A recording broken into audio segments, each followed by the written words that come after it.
Carbon nanotube synthesis and characterization methods or techniques.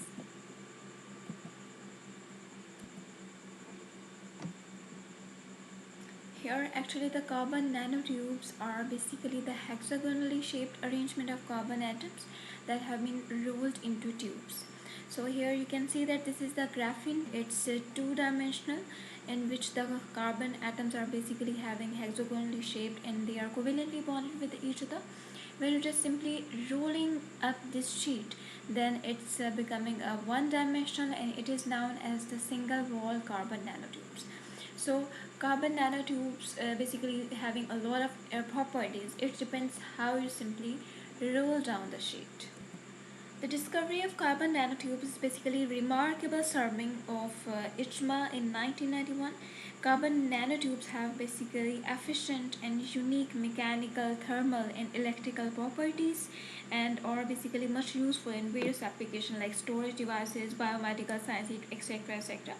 Single carbon nanotubes are emerged in two types: single wall carbon nanotubes and the multi-wall carbon nanotubes, and they are having different properties.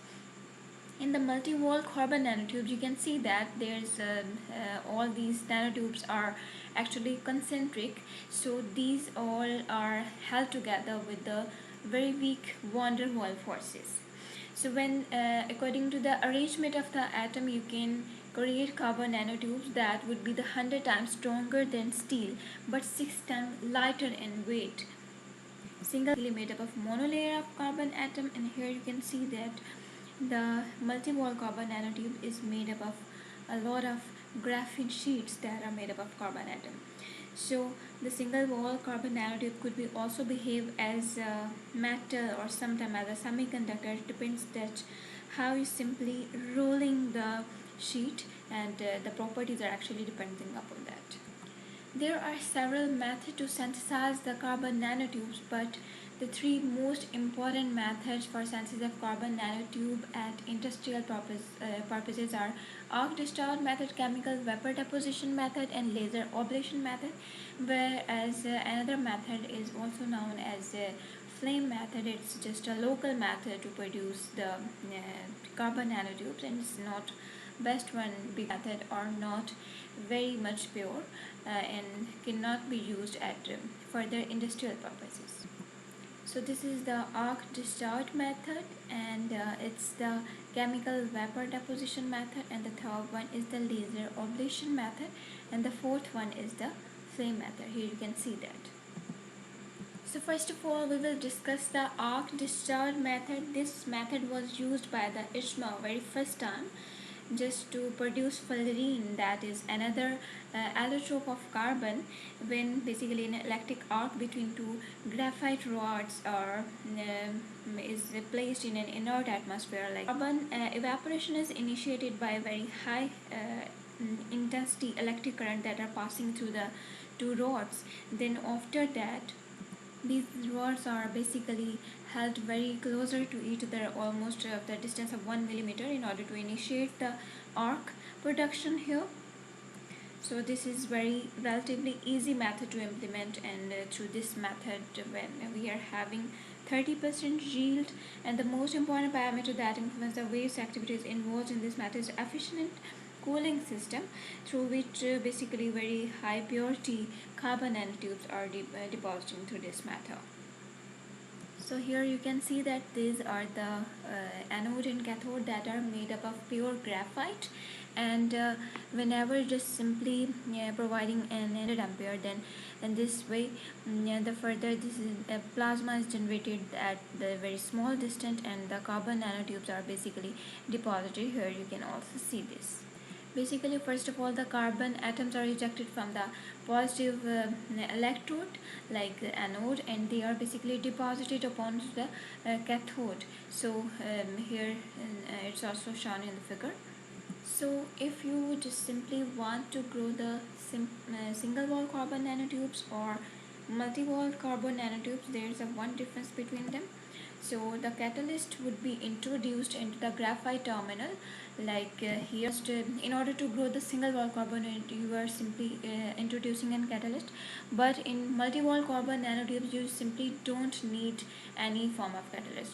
To figure, you can also see that this is a graphite, and here you are simply depositing multi-wall carbon nanotube. There is no need of catalyst here.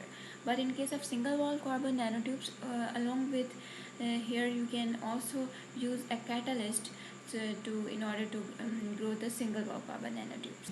Now the next method to synthesize the carbon nanotube is laser ablation method. This method was basically introduced in 1995, and basically the advantage of using laser ablation method over other method is that if you simply want to produce high quality single wall carbon nanotubes with the control diameter, then you can use the laser ablation method, as well as the growth dynamic in production of new material is very easy through this method.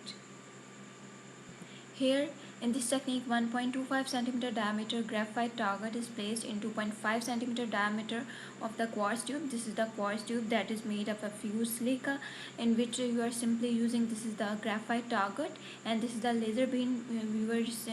Whenever you just simply entering this laser beam onto the target, then the carbon atoms are evaporated, and then they are further taken here through the different inert gases like argon, or then here they are simply deposited as in carbon nanotubes, because it's also attached within system water cooled collectors. Used mostly is the drag laser, and that is having 250 millijoule of the beam that is focused. Then the carbon atoms are directed toward the cold collector. There they cause the vapor to condense quickly into large cluster form. In the presence of catalyst, the product will be single wall carbon nanotube. Otherwise, it is multi-wall carbon nanotubes, as I have already told you, in simple arc discharge method. And through this method, basically laser ablation method, carbon nanotubes of 1 to 1.6 nanometer in diameter can be produced by this method. So the experiment that was took place at the Institute of Fundamental Technological Research that was held in Poland, it was done by a double pulsed ND drag laser, and with working wavelength of 355 nanometer. So through this method, we just simply found these SEM images, scanning electron microscope images, in which you can see that these are the carbon nanotubes. So laser ablation method, although it's having very high purity of the production of carbon nanotubes, but these carbon nanotubes are not straight. You can see here these are in the curved form. This is not desirable for industrial purposes. So whenever you're just simply comparing with it with arc discharge method, then laser ablation method is more efficient, and it's more suitable for the study of the growth mechanics. Quality of the carbon nanotube is also good, but the quantity that is producing by this method is not enough, and as well as it's also not in the straight form, so it's not desirable for industrial scale. These are 90% pure as compared to arc discharge method, but have a very narrow distribution of diameter, and also not straight. So these are the SEM images, in which using laser ablation method was used as in target, and it was performed through an argon gas at the pressure of 6 multiples per 4 Pascal, and then further these single wall carbon nanotubes were formed, which are having you can see here having very small diameter, but they are curved. Now the most efficient method and most widely used method of growing the carbon nanotubes or any other material is the chemical vapor decomposition method. Basically this consists of an quartz tube that is made up of silicon oxide or fused silica, and it's just simply this is the chamber into which you are going to grow the carbon nanotube. Here you are using hydrocarbon as a source of carbon, that could be acetylene, ethylene, or ethanol, or any other hydrocarbon. You are using copper as an substrate and cobalt, nickel, or iron as the catalyst, just to speed up the reaction. So you are simply entering the gas through this chamber, this window, and when the byproduct are basically taken out through this window. The furnace is basically raised to a temperature between 500 to 1200 degrees Celsius, and the hydrocarbon gas is basically slowly pumped into the reactor at very high temperature. Carbon basically dissociated from the feedstock molecule and diffused into the catalyst, and the atoms are basically arranged themselves into the sheet of nanotubes on the substrate. The table related to the different synthesis technique that are used to grow the carbon nanotubes by using different catalyst as well as different carbon sources. So from here you can see that the graphite is the most appropriate material to use for the growth of carbon nanotubes, as well as the CVD is the best and very efficient technique to grow the graphene. If you are simply want to grow a single wall carbon nanotube and multiple carbon nanotubes, you can simply use the CVD method with the graphite as a carbon source, and it would be very best and useful. So now let's move about the review of best characterization technique for carbon nanotubes. Basically, electron microscopy is very essential tool for characterizing carbon nanotube because it allows direct contact with the structure with the sample. That's why it can best describe about the size, shape, or structure of the sample. So we have different techniques like transmission electron microscope, scanning electron microscope, atomic force microscopy that are popular, but actually the drawback of using these techniques is that through these techniques we are simply as exposing the sample to the electron that is actually damaging the sample. So they are limited in the sense that they cause damages on the sample because of high beam of electron. This is the you can see here a focus beam is actually irradiated onto the sample that is damaging in the scanning electron microscope, and in transmission electron microscope the electron beam is actually permeating this one, so this causing the damage the sample, and it's just simply providing you in a better way about the size, shape, and structure, but it's not good for the sample. So XRD is basically the best characterization technique. In XRD, actually, you just simply irradiating a monochromatic X-ray beam, and here through X-ray tube that is monochromatic by using this lens. Then it's just simply irradiated upon the sample, and this will best describe about the information that is hidden in the crystal lattice. So interaction of basically these incident X-rays with sample atomic plates can create diffraction pattern. Here this is actually diffracted through an angle theta, and then after that it's captured by the detector, and then further you can see different peaks at the screen through which you can determine different results and information about the sample. So basically conversion of these diffracted pattern into the d-spacing allows the recognition of an unknown sample. So carbon nanotube is actually a known crystalline but periodic nature, that's why it's a result in distinct X-ray peak diffraction. You can also see here this one. So here you can see that the XRD pattern of carbon nanotube have some distinct similarity to those of graphite, probably because of their similar intrinsic graphene properties. I know that carbon nanotubes are basically roll-up sheet of graphene, so it's also having few characteristics very similar to the graphene. So carbon nanotube peak intensity depend on carbon nanotube's morphological orientation.